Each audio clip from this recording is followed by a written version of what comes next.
Friends, welcome to my channel. इस channel के through आप और मैं मिलके पढ़ेंगे पॉलिटिकल साइंस के कुछ अमेजिंग टॉपिक्स। ओके, सो पहला टॉपिक जो मैंने लिया है वो लिया है फंडामेंटल राइट्स। फंडामेंटल राइट्स आपका होता क्या है? फंडामेंटल राइट्स आपके मौलिक अधिकार, हमारा जो ये कॉन्स्टिट्यूशन है हमें कुछ बेसिक फ्रीडम्स प्रोवाइड करता है। वही बेसिक फ्रीडम्स को हम क्या कहते हैं, हमारे फंडामेंटल राइट्स के फॉर्म में हमने हमारे कॉन्स्टिट्यूशन में हमारा एडेड है, राइट। हमारे टोटल कितने फंडामेंटल राइट्स होते हैं? हमारे टोटल 6 फंडामेंटल राइट्स होते हैं जो कि मैंने यहाँ पे लिखे हुए हैं। First is right to equality, second is right to freedom, third is right against exploitation, fourth is right to freedom of religion, fifth is cultural and educational right and sixth is right to constitutional remedies. ये 6 type के fundamental rights हमारे पास होते हैं। ये fundamental rights इतने important, और इन rights को हमने फंडामेंटल क्यों बोला है? बिकॉज ये फंडामेंटल राइट्स, अगर आपकी इन फंडामेंटल राइट्स में से कोई भी अगर फंडामेंटल राइट्स आपके वॉलेट होते हैं तो आप डायरेक्टली सुप्रीम कोर्ट जा सकते हैं, राइट। बाकी आपके और भी लीगल राइट्स होते हैं, कॉन्स्टिट्यूशनल राइट्स होते हैं, बट उनमें से बस फंडामेंटल राइट्स ऐसे राइट्स हैं जिनके लिए आप डायरेक्ट सुप्रीम कोर्ट पे आप क्या कर सकते हो, कंप्लेन कर सकते हो, राइट। हम वन बाय वन एक एक करके हम फंडामेंटल राइट्स को पढ़ेंगे। तो फर्स्ट है राइट टू इक्वालिटी। तो बिफोर दैट, फंडामेंटल राइट्स, जो फंडामेंटल राइट्स है हमारे कॉन्स्टिट्यूशन के कौन से पार्ट में मेंशन है? पार्ट 3 में मेंशन है, पार्ट 3 में मेंशन है। और फंडामेंटल राइट्स लाइक बहुत सारी चीजें फंडामेंटल राइट्स हैं, डीपीएसपीज हैं, फंडामेंटल ड्यूटीज हैं जो हमारे डिफरेंट सोर्सेज से लिया गया है। सिमिलरली हमारा जो फंडामेंटल राइट्स है वो भी आपके यूएस कॉन्स्टिट्यूशन से लिया गया है, यूएस कॉन्स्टिट्यूशन से लिया गया है। Not only fundamental rights but और भी बहुत सारी चीजें हैं जो हमारे यूएस कॉन्स्टिट्यूशन से लिए गए हैं, वो भी हम फटाफट से एक बार देख लेते हैं कि क्या क्या हमारे यूएस कॉन्स्टिट्यूशन से लिया गया है। फर्स्ट इज फंडामेंटल राइट्स, और हमारे क्या क्या लिया है? Independence of judiciary, judicial review, impeachment of president, removal of supreme court and high court जजेस, पोस्ट ऑफ वाइस प्रेसिडेंट। ये सब भी हमारा कहाँ से लिया गया है? यूएस के कॉन्स्टिट्यूशन से लिया गया है, राइट। अब आ जाते हैं हम दोबारा फंडामेंटल राइट्स में। तो फर्स्ट है राइट टू इक्वालिटी, जो हमारे आर्टिकल 14 से आर्टिकल 18 में आते हैं, ठीक है। अच्छा, वन मोर थिंग कि मैंने बताया नहीं, फंडामेंटल राइट्स आपके आर्टिकल 12 टू आर्टिकल 35 तक आपके कवर करते हैं fundamental rights.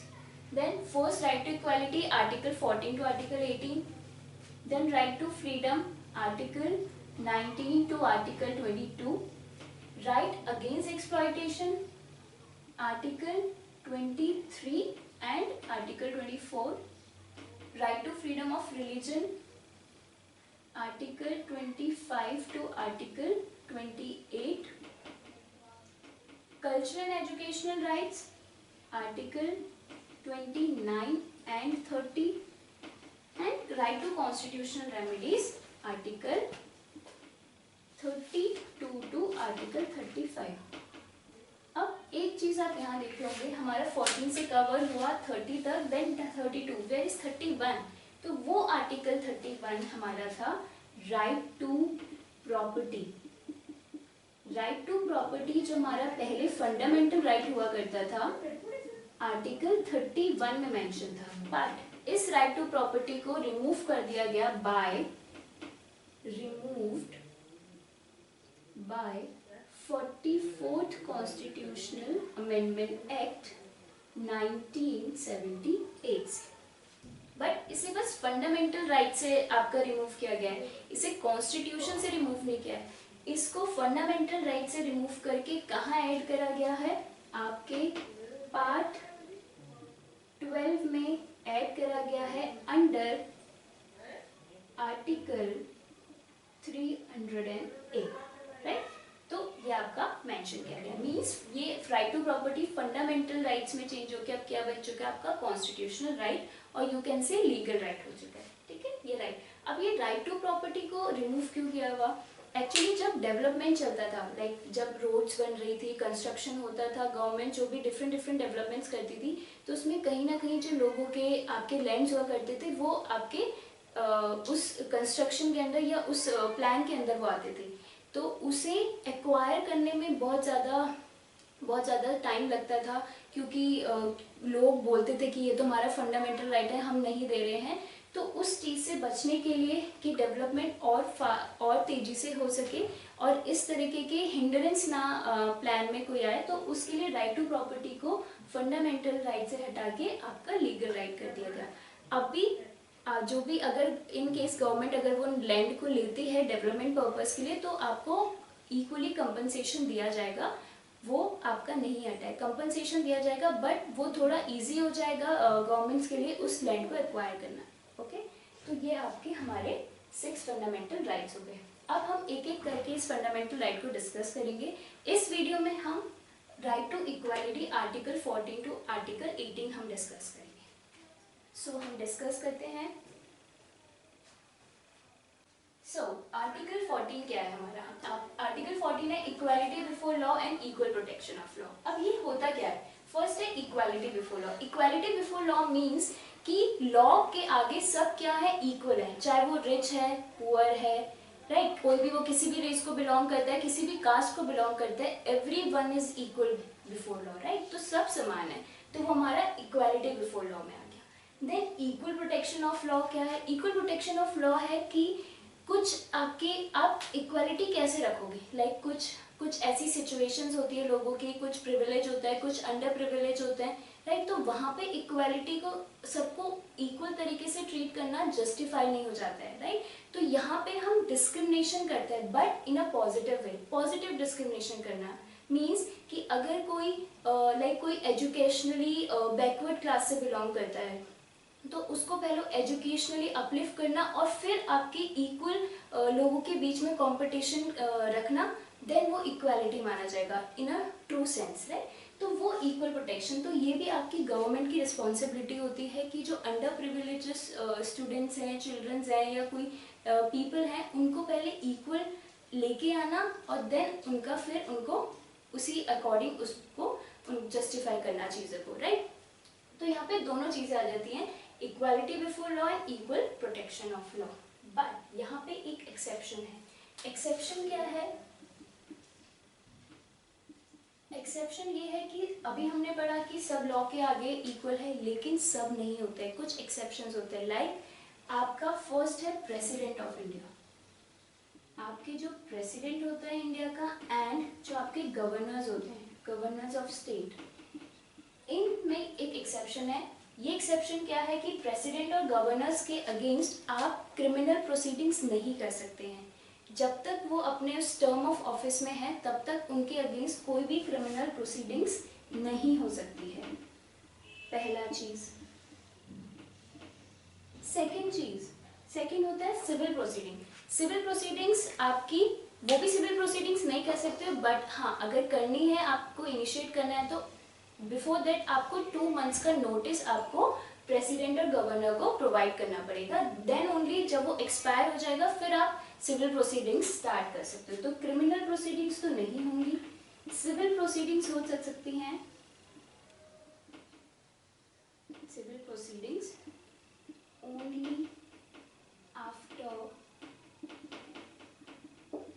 Expiration of 2 months notice, right. तो 2 मंथ का नोटिस पीरियड खत्म होने के बाद ही आप सिविल प्रोसीडिंग्स को इनिशिएट कर सकते हो, ये एक एक्सेप्शन है। दूसरा, आपके जो फॉरेन रूलर्स होते हैं या फॉरेन सोवरेन्स आप बोलो, डिप्लोमेट्स हो गए, एम्बेसडर्स हो गए, उनके अगेंस्ट भी आप criminal as well as civil proceedings नहीं कर सकते, ओके। तो आपके फॉरेन रूलर्स हो गए, एम्बेसडर्स हो गए, आपके डिप्लोमेट्स हो गए, इनके अगेंस्ट भी आप क्रिमिनल एंड सिविल प्रोसीडिंग्स नहीं कर सकते हैं, राइट। तो ये एक एक्सेप्शन है आपके आर्टिकल 14 में। राइट। तो आर्टिकल 14 यही है। आई थिंक इतना क्लियर हो गया होगा। नेक्स्ट हम बढ़ते हैं आर्टिकल 15 में। आर्टिकल 15 क्या है? आर्टिकल 15 है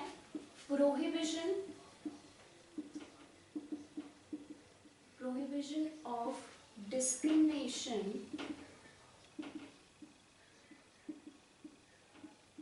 on the basis of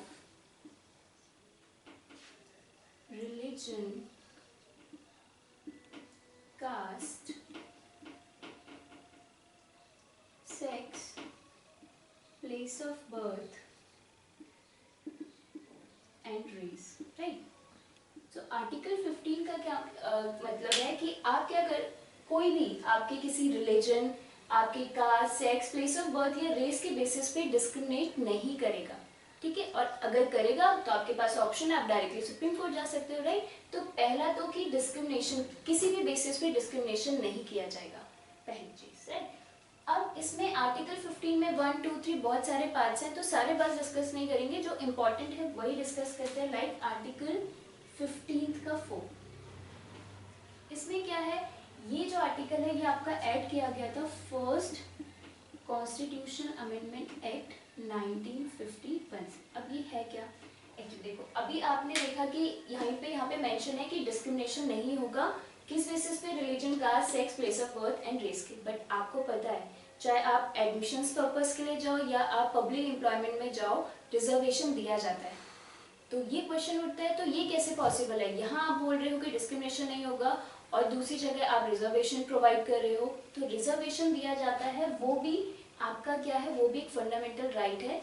वो कैसे है, वो आपका है आर्टिकल 15(4) में। 15(4) आपको क्या करता है, स्टेट को एम्पावर करता है कि जो भी सोशली या बैकवर्ड क्लासेस के लोग होते हैं उनके लिए या उनकी एक तरीके से हेल्प कर सकते हैं वो रिजर्वेशन देके, ठीक है। तो उससे रिलेटेड जो भी प्रोविजंस उन्हें बनाना है वो बना सकते हैं, वो आपके आर्टिकल 15(4) में मेंशन है, राइट। देन आर्टिकल यहाँ पे लिख देती हूँ मैं, empower state to make special provisions for socially and educationally backward classes, right. तो ये आपका आर्टिकल 15(4) हो गया, जिसे फोर्थ कॉन्स्टिट्यूशन अमेंडमेंट 1951 से ऐड किया गया था। फिर आता है आपका आर्टिकल 15(5). इसे कब ऐड किया गया, इसे ऐड किया गया था 93rd कॉन्स्टिट्यूशन अमेंडमेंट 2005 से। तो इसमें क्या है, इसमें ये है कि आपको पता है एजुकेशनल इंस्टीट्यूशन में जब जाते हैं तो कुछ सीट्स आपकी रिजर्व कर दी जाती हैं SC, ST और OBCs के लिए, राइट। तो वो चीज़ कहाँ मेंशन है, वो चीज़ है आपके 15(5) में। यहाँ पे स्टेट को एम्पावर किया जाता है कि वो क्या कर सकते हैं, रिजर्व कर सकते हैं सीट्स, किसके लिए, SC, STs के लिए। कहाँ, आपके एजुकेशनल इंस्टीट्यूशन में, चाहे वो स्टेट फंडेड हो, नहीं चाहे वो आपके प्राइवेट इंस्टीट्यूशन हो, चाहे वो आपके पब्लिक इंस्टीट्यूशन हो। हाँ, एक्सेप्शन ये है कि माइनॉरिटी इंस्टीट्यूशंस में ये अप्लाई नहीं होता है, वो उनके लिए है, वो क्या करना चाहते हैं। बट प्राइवेट और पब्लिक इंस्टीट्यूशन में आपको रिजर्वेशन रखना पड़ेगा, ये आपके 15(5) में, ठीक है। तो यहाँ पे लिख देती हूँ, reservation for SCs and STs in educational institutions.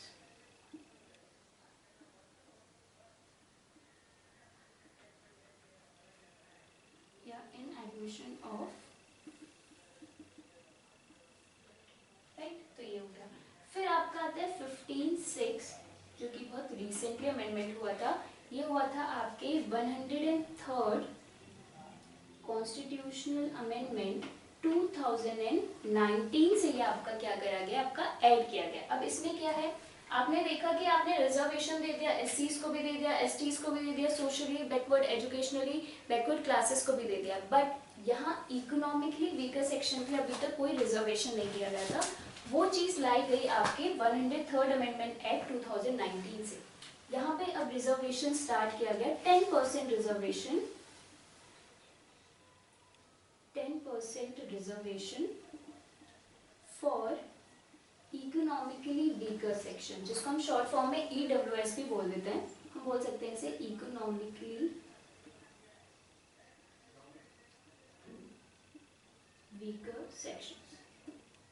अब एक चीज और, अब आपने देखा होगा कि कोई ऐसा हो सकता है जो SC ST को बिलोंग करता है और वो इकोनॉमिकली वीकर भी हो, राइट। तो अब ऐसा नहीं है कि उसे दो दो रिजर्वेशन मिलेगा।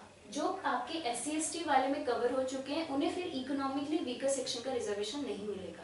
तो इन शॉर्ट ये वही होंगे जो मोस्टली जो जनरल कैटेगरी के जो लोग हैं, इकोनॉमिकली वीकर सेक्शन होता है वो मोस्टली इसमें करने आपके क्या होता है, कवर होता है, ठीक है, 10%। एंड ये जो आपका ये जब भी ये जो एक्ट आपका आया उसमें जो फर्स्ट स्टेट गुजरात आपका ऐसा पहला स्टेट था जिसने इसको इम्प्लीमेंट किया अपने स्टेट में, राइट। तो ये 10% रिजर्वेशन ही, ये आपका फर्स्ट स्टेट था जिसने इसे इम्प्लीमेंट किया, राइट। तो ये आपका आर्टिकल 15 हो गया। नेक्स्ट हम बढ़ते हैं आर्टिकल 16 में। आर्टिकल 16 क्या है? Equal opportunity in matters of public employment.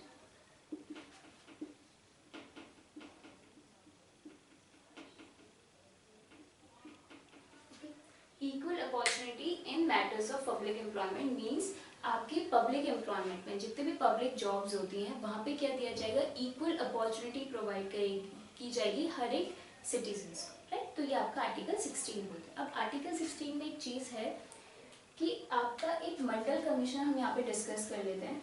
Mandal commission,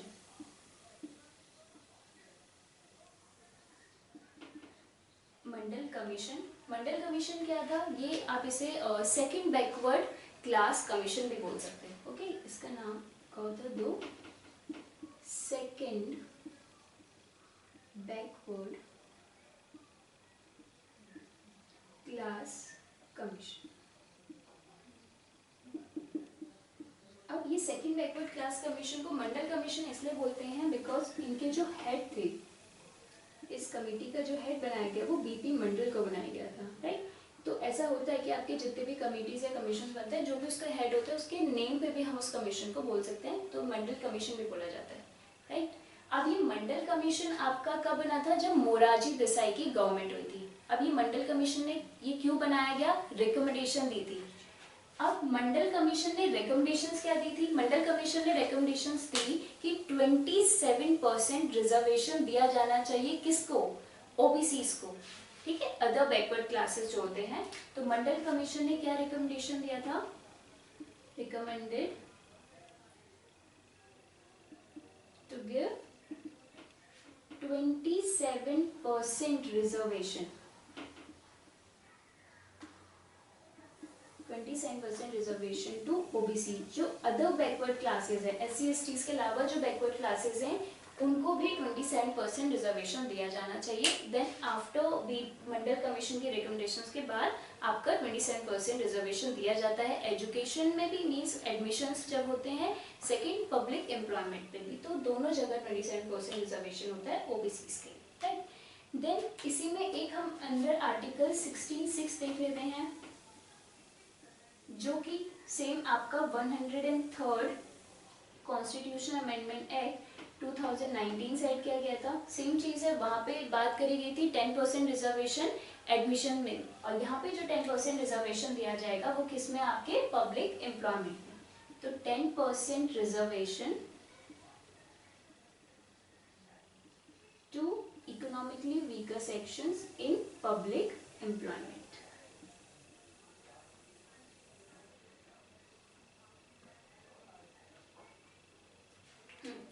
reservation से एक चीज याद रखना कि आपके रिजर्वेशन में क्या है, 50% से ज्यादा रिजर्वेशन आप नहीं दे सकते। आप जिसको भी रिजर्वेशन दिया जाए, SC है, ST है, OBC है या अपनी इकोनॉमिकली वीकर सेक्शन, बट ये कभी भी 50% से ज्यादा ये रिजर्वेशन नहीं होना चाहिए, ठीक है। तो ये आपके रिजर्वेशन हो गया। नेक्स्ट आते हैं हम आर्टिकल 17 में।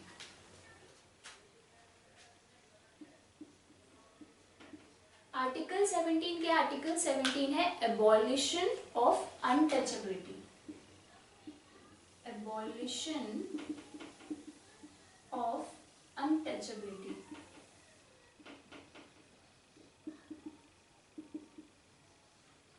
एबॉलिशन ऑफ अनटचेबिलिटी आपको पता था इंडिया में पहले क्या होता था, अभी भी कहीं कहीं होता है, छुआछूत आपकी प्रैक्टिस बहुत काफ़ी की जाती थी कि आप लोअर कास्ट से हो, आप अपर कास्ट से हो तो अपर कास्ट वाले लोअर कास्ट पे कि ये छुआछूत, ये अनटचेबिलिटी प्रैक्टिस करते थे।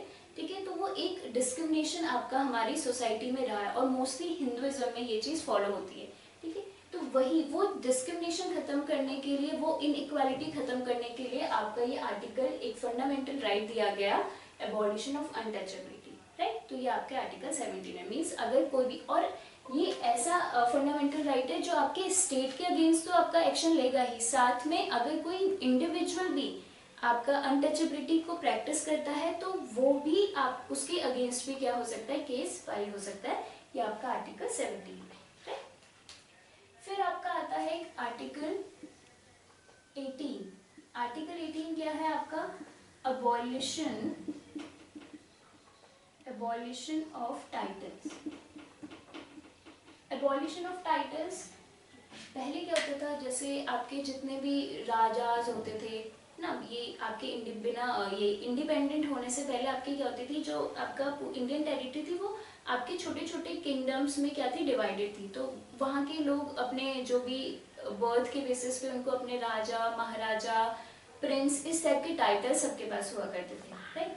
तो वो चीज़ को, वो इनइक्वालिटी को खत्म करने के लिए आपका आर्टिकल 18 एक डाला गया, एबॉलिशन ऑफ टाइटल, जिसमें कोई भी इस टाइप के टाइटल्स कोई भी अपने एज अ प्रीफिक्स नहीं यूज कर सकता है, राइट।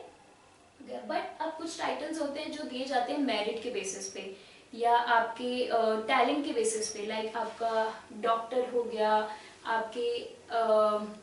आपके प्रोफेसर्स हो गए या मेडिकल डॉक्टर्स हो गए।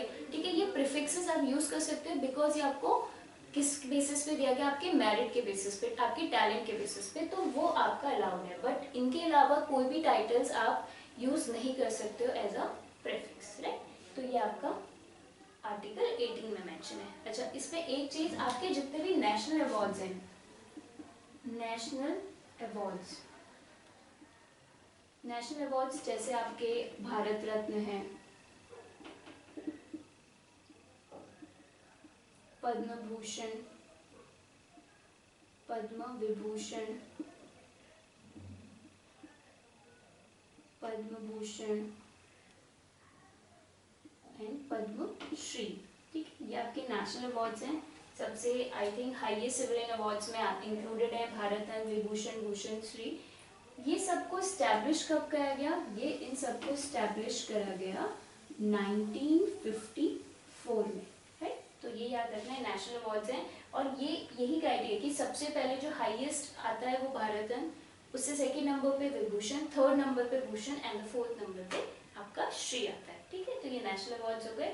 इनको भी एज अ प्रीफिक्स आप यूज नहीं कर सकते। हाँ, ये बस एक ऑनर प्रोवाइड किया जाता है किसी भी सिटीजन को या किसी भी पर्सन को, इसमें भी आप इसको एज अ प्रीफिक्स नहीं यूज कर सकते। ओनली जो मेरिट बेसिस है, लाइक जो आपके, अगर आप एजुकेशनल फील्ड से आपको कुछ मिला है, डॉक्टर या प्रोफेसर, ठीक है, इस टाइप के टाइटल्स अगर दिए हैं तो उसे आप यूज कर सकते हैं, राइट। तो ये है हमारा आज का टॉपिक, राइट टू इक्वालिटी।